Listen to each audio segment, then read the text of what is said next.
ನಮ್ಮ ಹೊಟ್ಟೆ ಹಾಕೊಂಡ ಈ ನಾಟಕ ಪ್ರಾರಂಭ ಮಾಡಾಕ ನಿಮ್ಮ ಅನುಮತಿ ಕೊಡ್ರಪ್ಪ. ನೋಡ್ರಿ, ಇವತ್ತು ಕುರುಕ್ಷೇತ್ರ ನಾಟಕ ಆಡ್ಲಿಕ್ಕತ್ತೇವೆ.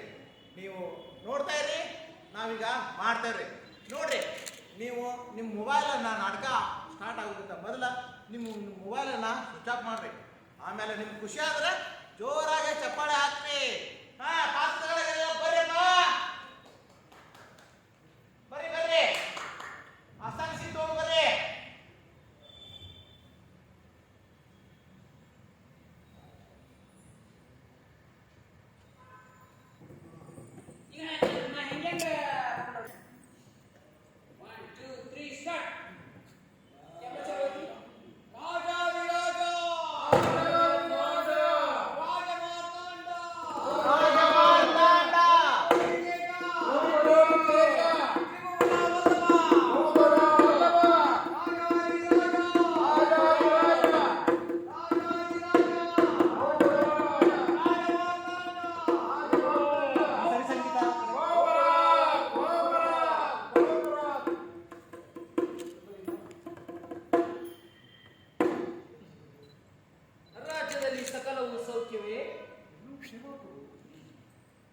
ಹಾಗಾದರೆ ಈಗ ಒಬ್ಬ ರಾಜನರ್ತಕಿಯನ್ನು ಬರಮಾಡು, ಅವಳಿಂದ ಒಂದು ನೃತ್ಯವನ್ನು ಏರ್ಪಡಲಿ.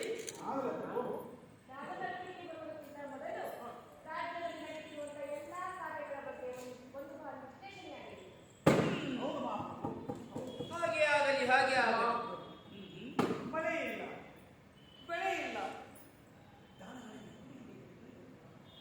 ಮನುಷ್ಯರಿಗೆ ಸೂರ್ಯವಾದ ಗಾಳಿ ಇಲ್ಲ. ಹೀಗಾಗಿ ಪ್ರಜೆಗಳ ಬದುಕು ಅಷ್ಟೇ ಅಲ್ಲ, ಶಾಲಾ ಮಕ್ಕಳಿಗೆ ಶೈಕ್ಷಣಿಕ ಕಲಿಯಲಿಕ್ಕೆ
ವಯಸ್ಸಾದವರಿಗೆ ಇಂಥವರಿಗೆ ಅನುಕೂಲವಾಗಲಿ.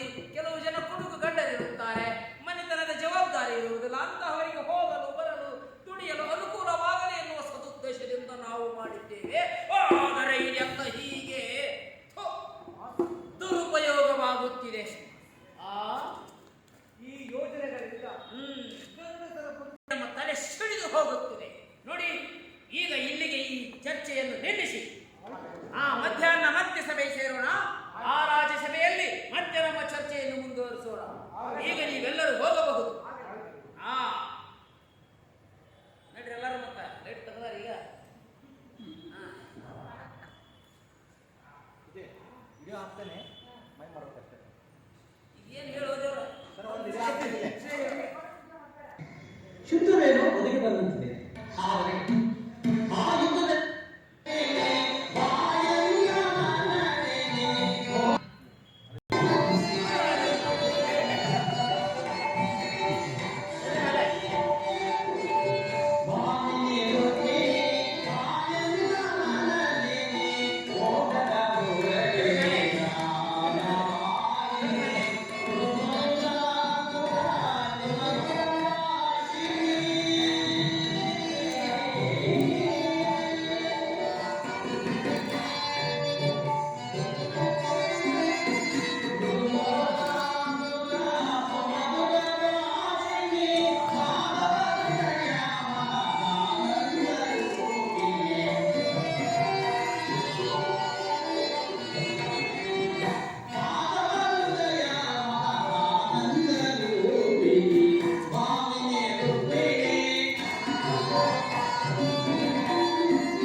ರುಕ್ಮಿಣಿ, ಪಾಂಡವರು 12 ವರ್ಷ ವನವಾಸ, 1 ವರ್ಷ ಅಜ್ಞಾತವಾಸವನ್ನು ಮುಗಿಸಿಕೊಂಡು ಹಸ್ತಿನಾವತಿಗೆ ಹಿಂತಿರುಗಿದರು.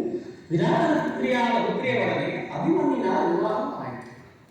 ತನಗೆ ಬರಬೇಕಾದ ಹಕ್ಕರಾಜ್ಯವನ್ನು ಕೇಳಲು ಯುಧಿಷ್ಠರನು ತನ್ನ ಕುಲಪುರೋಹಿತರಾದ ಧೌಮ್ಯನನ್ನು ಸಂಧಿಗಾಗಿ ಕಳಿಸಿದರು. ಆದರೆ ಆ ದುರ್ಯೋಧನನು ಸಂಧಿಗೆ ಸಮಸ್ಯೆಲ್ಲ ಹೇಗೆ ಯುದ್ಧವೇನು ಅನಿವಾರ್ಯವಾಗಿ ಮತ್ತು ಒದಗಿರುತ್ತದೆ. ಪುನಃ ಯುದ್ಧ. ಹಾಗಾದರೆ ನಿಮ್ಮ ವಿಶ್ರಾಂತಿಯಲ್ಲಿ ನೆನಪಿಡುವುದು ಗೋಪಿಕಾಂಗನೇ ರಾಕಟಾಕ್ಷ ಚಂದ್ರಿಕೆಯನ್ನು ಈ ದ್ವಾರಕೃಷ್ಣ ಚೇಂದ್ರಿ ಮನೆಗೆ ಅಹಂಜನ ಕಣ್ಣಿರಲಿಲ್ಲ ಅನಂತ ಭೋಗದ ಹರಿಸುವುದೇ ಕಾಣಬಹುದು. ನಿಮಗೆ ಸಾಧ್ಯವಿಲ್ಲ. ಲೋಕಸೇವೆ ಆಯ್ಕೆಯನ್ನು ಉಂಟಾಗದೆ ನನ್ನ ವಿಶ್ರಾಂತಿ ದಿನಗಳು ನಾನು ಅದಕ್ಕಾಗಿ ಚಿಂತಿಸುವಂತಿಲ್ಲದೆಯೇ? ಹಾಗಾದರೆ ಈ ಪ್ರಶಾಂತವಾದ ಭಂಗ್ಯಾರು ಏಕೆ? ಯುದ್ಧದ ಸಮಾಚಾರವನ್ನು ಕೇಳಿ ವೀರನ ಹೃದಯ ನರ್ತಿಸುವುದು ಸಹಜ. ಶಿಶುಪಾಲಾದಿ ದಾನವನ್ನು ಸಂಹಾರ ಮಾಡಿದ ಈ ನಿಮ್ಮ ಚಕ್ರದರ್ಶಿಯು ಜಾಗೃತವಾದ ಜಗತ್ತಿನ ಯಾವ ಮೂಲೆಯಲ್ಲಿ ಯಾವ ಪಾಪವನ್ನು ಜನಿಸಿರುವ ಅವನು ನಿಮ್ಮ ಚಕ್ರದ ಅಧ್ಯಕ್ಷಧಾರಿಗೆ ಆಹುತಿಯನ್ನು ಕೊಡಬೇಕು. ರುಕ್ಮಿಣಿ, ಯುದ್ಧವೇನೋ ಒದಗಿ ಬರುವಂತಿದೆ.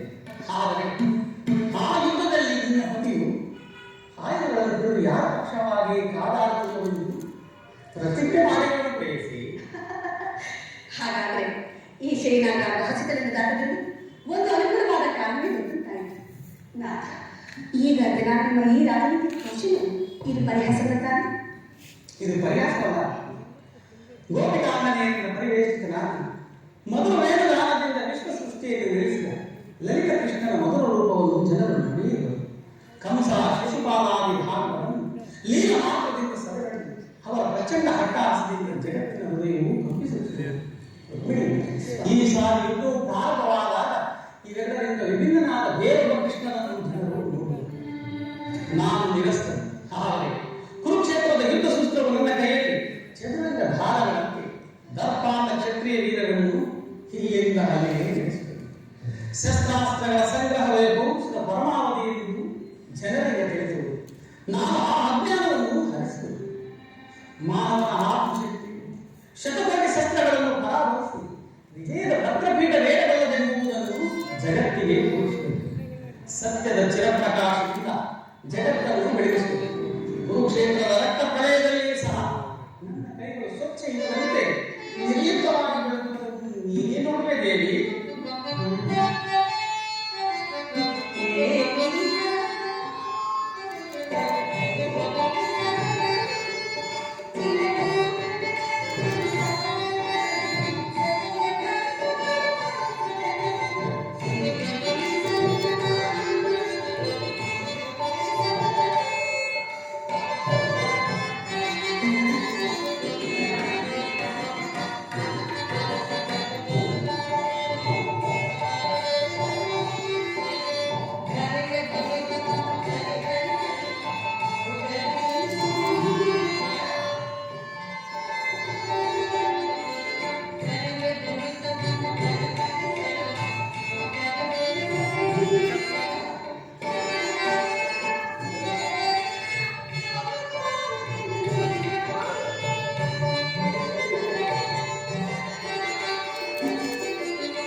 ನಿರಂತರ ಪರಿಶ್ರಮ ಸರಿದಷ್ಟು ಯೌವನವು ಬೆಳೆದು ವಾದ್ಯಗಳ ಮೊದಲ ಹಂತದಲ್ಲಿ ಕಾಲಿಟ್ಟು ಮಾಡುವುದು ನನ್ನ ಕನಸಾಗಿಯೇ ಉಳಿದಿದೆ.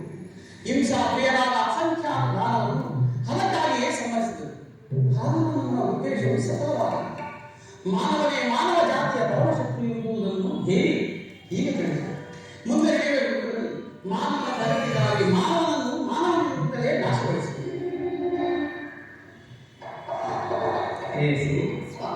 ನೀನು ನೋಡು, ನಾವು ಕ್ಷಣಕಾಲ ನಿಲ್ಲಿಸೋದು ಪುನಃ ನಿದ್ರೆಯಿಂದ ಎಚ್ಚರಗೊಂಡಾಗ ಮಾತನ ಯುದ್ಧ ಅಥವಾ ಶಾಂತಿ ಎಂಬ ಪ್ರಶ್ನೆಯನ್ನು ಈ ಮಂದಿರದಲ್ಲೇ ನಿರ್ಣಯಿಸಬೇಕು. ಹಾಗೆ ಬಾಬು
ಏನೇ ಭವನದ ಶೃಂಗಾರ ವೈಭವ ಸುರ ಸಂಪತ್ತನ್ನೇ ನಾಚಿಸಬಹುದು. ರಂಗು ರಂಗಗಳಿಂದ ಕೋಟಿ ಸೂರ್ಯ ಪ್ರಕಾಶಮಾನವಾಗಿ ಕಂಗೊಳಿಸುತ್ತಿದೆಯಲ್ಲೋ ಈ ಶ್ರೀರಂಗನಾಥನ ವೇದಾಲಂಕಾರಗಳಿಂದ ಕೂಡಿ ಪರಮಾತ್ಮನ ಸಂಭ್ರಮಾಶ್ಚರ್ಯಗಳಿಂದ ತುಂಬಿ ವಿಜೃಂಭಿಸುತ್ತಿದೆಯಲ್ಲ ಈ ಮಾಧವನ ಅರಣ್ಯ. ಎತ್ತ ನೋಡಿದ ರಕ್ತ ಮುತ್ತು ರಕ್ತಗಳಿಂದಲೂ ವಜ್ರ ವೈಢೂರ್ಯಗಳಿಂದಲೂ ಗೋಮೇಲಿನ ಪುಷ್ಪರಾಗ ನೀಲಿ ಕೆಂಪು ಪಚ್ಚ ಮುಂತಾದ ನವರತ್ನಗಳಿಂದ ಕೆತ್ತಲ್ಪಟ್ಟ ಈ ಸಾಲುಗಂಬಗಳ ಸೊಬಗು ದೃಷ್ಟಿ ಬೀರಿದರೆ ಚಿತ್ತ ಚಾಂಚಲ್ಯಗೊಳಿಸುವ ದೇವನರ್ತಕಿಯ ಭಾವಭಂಗಿಗಳ ಮಧುಮಿಲನ ಗಂಧರ್ವ ಕನ್ನಿಕೆಗೆ ಧರೆಗೆಂದು ಪ್ರದರ್ಶನ ಮಾಡಿದಂತೆ ಭಾಸವಾಗುತ್ತಿದೆಯಲ್ಲ.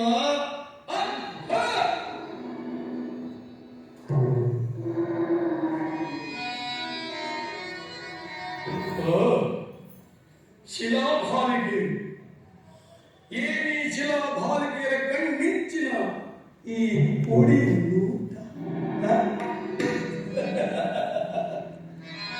ಆ ರಾಮ ಶಿಲ್ಪಿಯ ಕೈ ಚಮತ್ಕಾರವೋ ಕಾಣಲಿಲ್ಲ.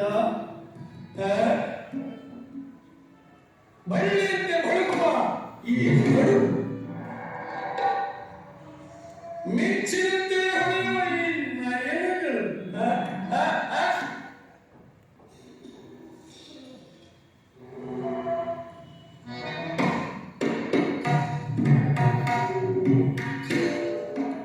ಸಂಪಿಗೆ ಸೊಬಗು ಬೀರುವ ಈ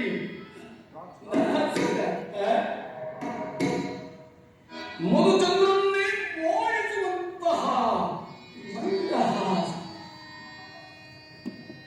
ಈ ವಾರಾಂಗಲಿಯರ ಕಡೆಗಣ್ಣಿನ ಈ ಕುಡಿ ನೋಟವನ್ನು ನೋಡುತ್ತಿದ್ದರೆ ನಾವೇನಿವರು ನಮ್ಮ ಬಿಗಿದ ಪ್ರೇರಣೆ ನನ್ನ ಮನ ಕಾಟಲು ಬರುತ್ತಿರುವುದು.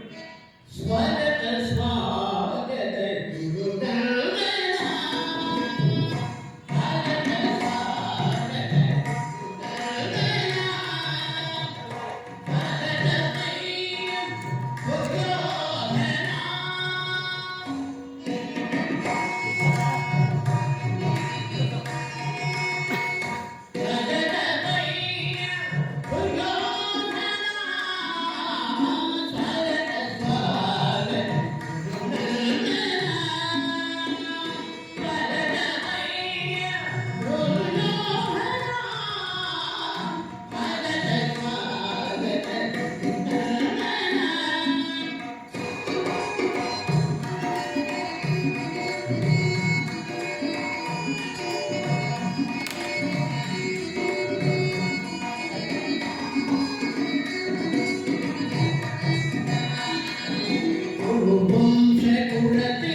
ಅರಮನೆಯು ಅಷ್ಟೊಂದು ಅದ್ಭುತವೇ, ರಮಣೀಯವೇ, ಶೋಭಾಯಮಾನವೇ?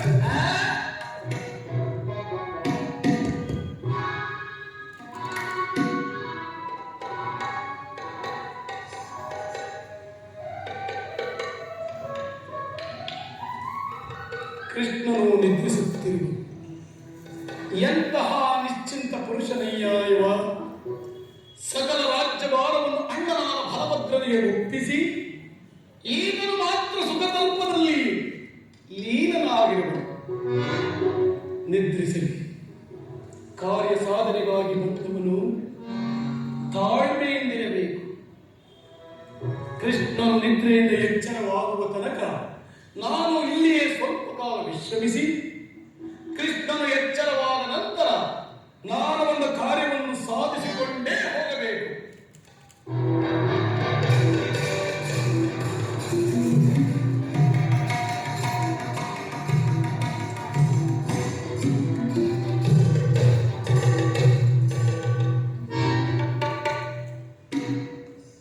ಛೆ, ಪಾದಪಾಶಿ ಭೂಪಾಲಕನಾದ ನಾನು ಈ ಗೋಪಾಲನ ಪದದಡಿಯಲ್ಲಿ ಅಸಂಭವ, ನನಗೆ ಯೋಗ್ಯವಾದ ಪೀಠ.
ಅಗ್ನಿಪುತ್ರಿಯಾಗಿ ಹುಟ್ಟಿದ ನಾನು ಹದಿನೈದು ವಿಧ ಪ್ರಾಣತ್ಯಾಗ ಮಾಡಿದ್ದೇನೆ.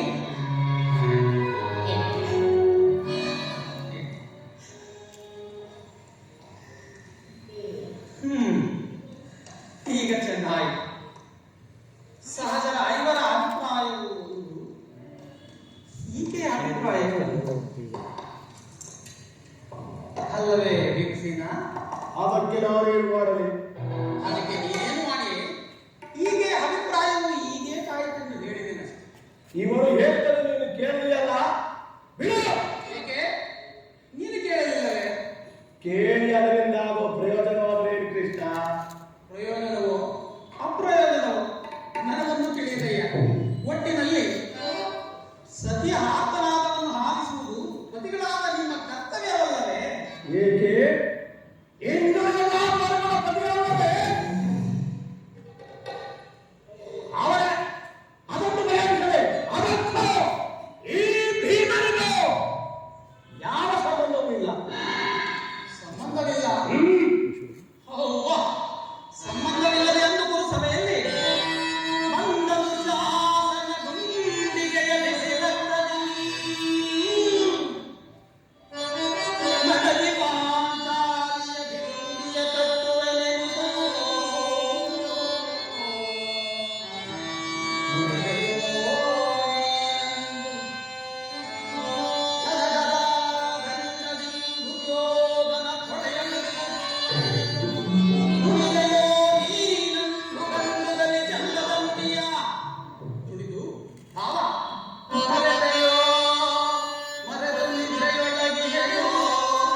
ಸ್ವಲ್ಪ ಡೌನ್ ಮಾಡೋದು